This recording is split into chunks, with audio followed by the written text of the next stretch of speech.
मंडळी, मी इथे घेतली होती शेपूची भाजी. चला आज दाखवतो तुम्हाला शेपूची भाजी कशी बनवायची. मग मी एका कढईत तेल घेतलं आहे बघा.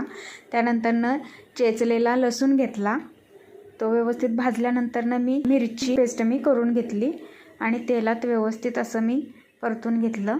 त्यानंतरनं धुतलेली शेपूची निवडलेली भाजी मी इथे घेतली आहे बघा आणि ती पाणी नितळून मी त्या कढईत सोडली. व्यवस्थित परतून घेतलं आणि पाणी सुटेपर्यंत त्याला शिजवून घेतलं. त्याशिवाय मी मीठ टाकलंच नाही, कारण जर आपण जास्त भाजी आहे म्हणून जास्त मीठ टाकतो आणि नंतर शिजल्यानंतर ती खूप कमी भाजी होते.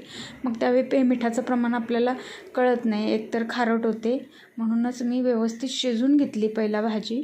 शिजवून घेतल्यानंतर मग मी इथे मीठ टाकलं आहे बघा. त्यानंतरनं कूट टाकलं, शेंगदाण्याचं कूट. आम्ही कायम भाजी जर बनवायची असेल, मेथीची भाजी, शेपूची भाजी, तर शेंगदाण्याचं कूट टाकतो त्याच्यात. मस्त अशी गरमागरम भाकरी करून घेतली होती. मग म्हटलं चला आज तुमच्यासोबत रेसिपी शेअर करूया.